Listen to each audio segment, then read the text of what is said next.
नमो नारायण। संक्षिप्त वाल्मीकि रामायण भाग 9। अहल्या आत्मबल से आत्मसम्मान की एक प्रेरक गाथा। सिद्धाश्रम से मिथिला जाने के क्रम में राम ने जो सबसे प्रसिद्ध कार्य रास्ते में किया वह है अहल्या को शाप मुक्त करना। अहल्या रामायण की एक ऐसी पात्र है जो एक तरफ तो व्यभिचारिणी होने के कारण पति द्वारा दंडित हुई, तो दूसरी तरफ सती और 5 कन्या में से एक के रूप में पूजी भी गई। यह विसंगति उसके चरित्र को जिज्ञासा का विषय बनाता है।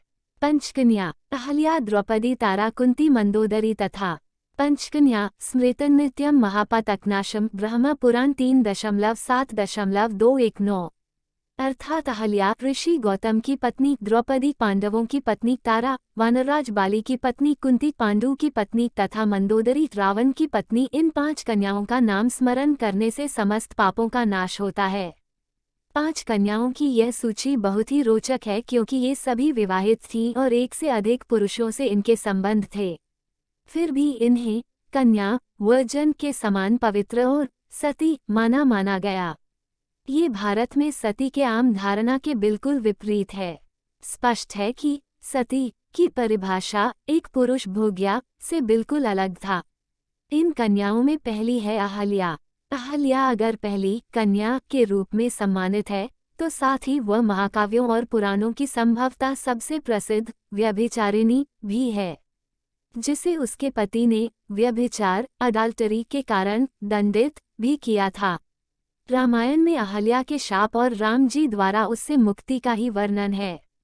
इससे पहले कि उसके जीवन के विषय में जानकारी कई ग्रंथों में छिटपुट रूप से मिलती है, लेकिन कहीं भी अहल्या द्वारा कहा गया एक शब्द भी नहीं मिलता है जिससे हमें उसके मनोभावों का कुछ पता चल सके। इस सभी ग्रंथों में अहल्या के विषय में जो कथा मिलती है वह इस प्रकार है। अहल्या का कुल। अहल्या को कहीं ब्रह्मा की मानस पुत्री तो कहीं सोमवंश में उत्पन्न कहा गया है।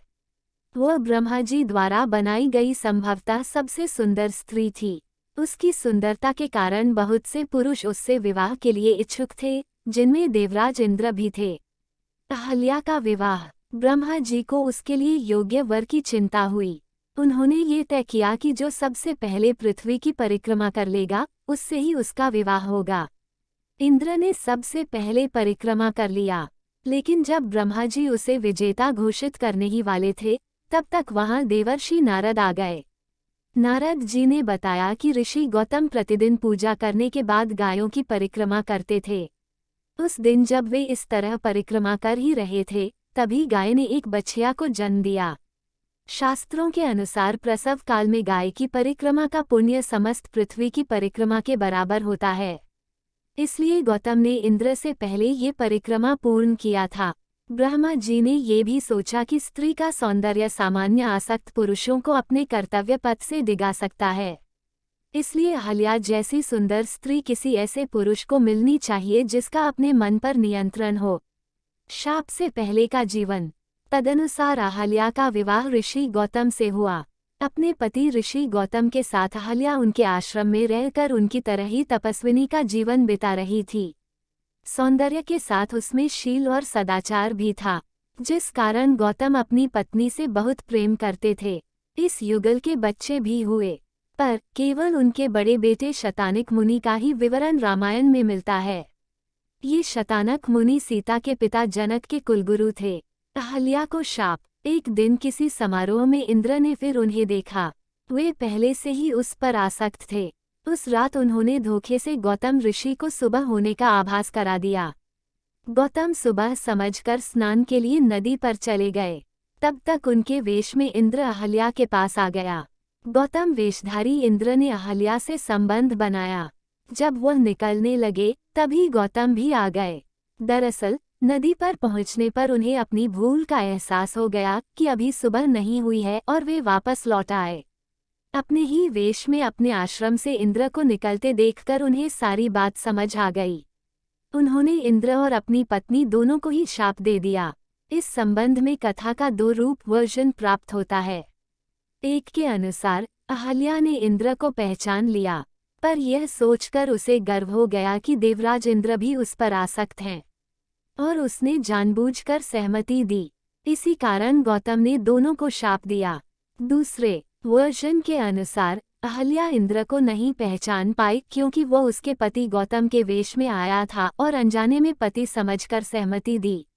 गौतम ने इस क्रोध में शाप दिया कि एक सती नारी होकर उसने अपने पति और पर पुरुष में अंतर नहीं पहचाना। शाप से मुक्ति। इस शाप तक अहल्या एक साधारण ऋषि पत्नी की तरह थी। वो पूरी तरह अपने पति की छाया में थी। पति से अलग उसकी कोई पहचान नहीं थी। लेकिन इस शाप के बाद उसका वास्तविक मजबूत पक्ष उभर कर सामने आया। गौतम पत्नी से प्रेम करते थे, लेकिन इस घटना से वे इतने आहत हुए कि आश्रम छोड़कर हिमालय में तपस्या करने चले गए। वाल्मीकि रामायण के अनुसार अहल्या को प्राणी मात्र के दृष्टि से अदृश्य रहने का शाप था, जबकि तुलसीकृत रामचरितमानस और अन्य कुछ ग्रंथों के अनुसार पत्थर बन जाने का शाप था। लेकिन दोनों वर्जन के अनुसार उसका उद्धार राम के द्वारा ही होना था। जब राम अहल्या के आश्रम में आए तो वह पूरी तरह वीरान था। वहां इंसान तो क्या किसी जीव जंतु का भी नामो निशान नहीं था। इस वीरान में अकेली बैठी वो कठोर तपस्या कर रही थी। उसने राम का विधिवत पूजन और आतिथ्य सत्कार किया। राम ने अहल्या का चरण स्पर्श किया। तुलसीकृत रामचरितमानस के अनुसार चूंकि वह पत्थर थी, इसलिए राम ने अपने पैरों की धूल उस पर गिराया, जिससे वह अपने पूर्व रूप को प्राप्त कर सकी। किसी स्त्री को पैरों से स्पर्श करना धर्म और मर्यादा के विरुद्ध होता, इसलिए राम ने पैर से स्पर्श नहीं किया बल्कि पैरों की धूल पत्थर बनी अहल्या पर गिराया। लेकिन तुलसीदास ने यह विवरण संभवतः अहल्या के चरित्र को लांछित होने से बचाने के लिए दिया है। अहल्या की तपस्या। अपने कठोर तपस्या से अहल्या ने न केवल मुक्ति पाया बल्कि सम्मान भी पाया।